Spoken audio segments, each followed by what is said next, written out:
Ojo, vamos a redacción porque Carlos Herrera, un pleito con Hacienda, 2 millones de euros en juego y ha perdido el pleito planteado con la Audiencia Nacional. Estamos hablando además de la cuenta, llaman reos. Lo cierto es que ha perdido, son 2 millones de euros por no pagar a Hacienda lo que era debido. Cuéntanos, Carla Sanz. Sí, Jesús, la Audiencia Nacional considera que Carlos Herrera utilizó un entramado empresarial para pagar menos IRPF de lo que le correspondía durante los años 2006 y 2007. Y en el centro de ese entramado empresarial, como tú bien dices, se encuentra la sociedad La Reos, de la que Carlos Herrera poseía el 94% del capital social. Según esta sentencia, Herrera tributó a través del impuesto de sociedades, que tiene un tipo impositivo más bajo, y no a través del IRPF, que era lo que le correspondía. Con esta maniobra tributó más de 2 millones de euros, pero de forma incorrecta.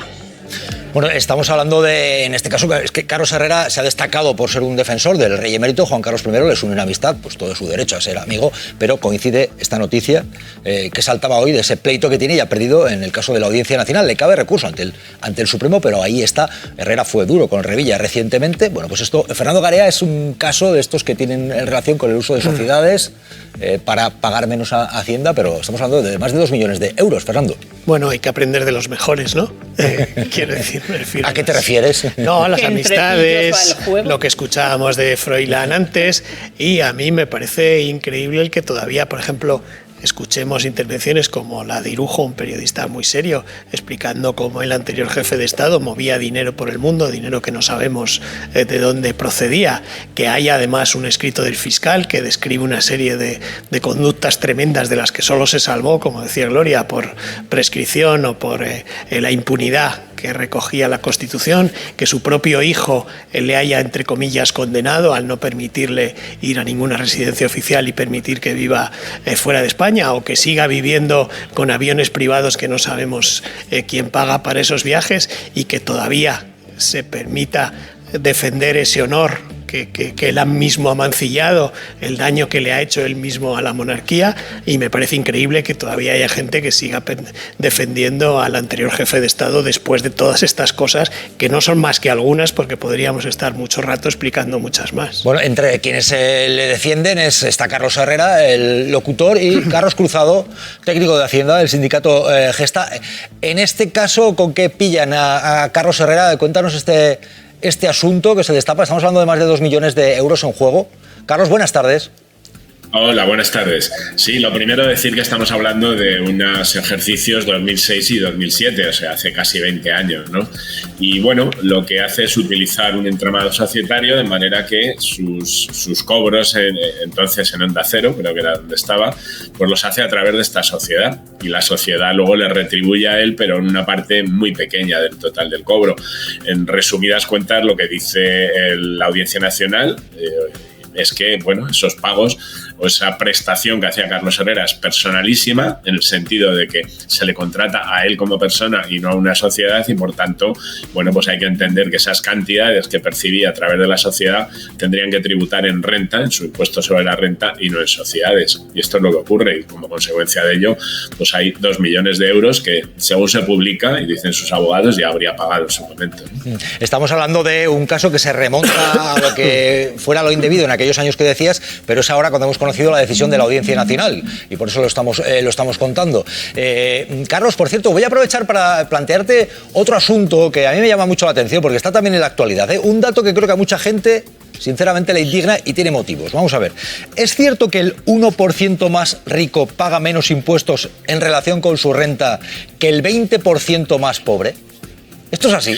Pues efectivamente, sí. Un reciente informe de FEDEA, de unos profesores a través de FEDEA, lo que nos dicen es esto, que el 1% más rico paga, computando la cesta de los impuestos, todos los impuestos, menos porcentaje que ese 20% más pobre. De hecho, paga un 24% del total de sus rentas brutas, mientras que ese 20% más pobre, computando todos los impuestos, lo que está pagando es un 27,5%. Y digamos que las rentas medias lo que están pagando es un 38%. Por tanto, sí, efectivamente, el 1% más rico pues paga menos, claro. Ya, pero ¿y cómo hacen esto? Es decir, porque mucha gente está viendo y dice, oye, yo con mi nómina pago tanto, y luego tú estás diciendo que hay métodos para pagar menos. ¿Cómo lo hacen estas sociedades, esta gente tan rica, para pagar menos? Sí, bueno, estábamos viendo este caso de Carlos Herrera, ¿no? Que en este caso la agencia tributaria pues le abrió una inspección y lo modificó, pero hay otros supuestos en los cuales se utilizan las sociedades de acuerdo con la ley. Y esto es algo que nuestro sistema tributario contempla, esos que llamamos agujeros, a partir de los cuales o por los cuales pues, se puede eludir el pago de impuestos. La gente más rica, las mayores empresas, pues pagan en menor proporción a su capacidad económica que lo hacen el resto, ¿no? Como veíamos con ese 1 y 20%. Carlos Cruzado, gracias por aclararnos este asunto, por verificarlo. Muchas gracias.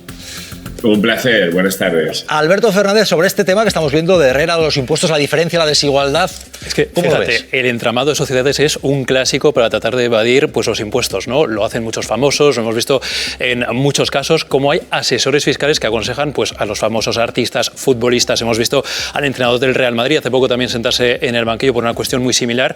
Evidentemente hay que poner el foco en ello, pero también que la justicia esté ahí para reclamar lo que cada uno debe, también hace ver que el que la hace la paga. Y eso también es importante ver cómo sí que funciona el sistema en ese sentido. ¿Pero crees que siempre el que la hace la paga? Pregunto. Evidentemente no, porque justo antes estábamos hablando también de otra persona cuyo hemos escuchado, ¿no? Como hay muchas evidencias de que evidentemente el rey emérito, aunque las causas judiciales hayan decaído, pues está claro que hay muchas explicaciones, al menos no sé si dinero, pero sí explicaciones que no hemos obtenido, ¿no? Y en ese aspecto está claro que no vamos a dejar de tener más informaciones en el futuro sobre una persona que además elige muy mal los lugares en los que estar, porque está claro que el rey emérito es más de regatas que de conciliaciones. No esperamos verles con Revilla dentro de unos días, pero también es cierto que donde había que verlo es en la Anunciatura, ayer por ejemplo acompañando a Sofía, de luto con los reyes, y no hora de regatas en San Senso, que francamente no es la semana. Esther Jimeno, ¿y cómo lo ves? Porque claro, estamos hablando de mucho dinero, de pagar o no pagar. He ahí la cuestión, Esther. Bueno, a ver, tengo que decir que a mí hacer la declaración de la renta me deja un poquito de mal cuerpo muchas veces,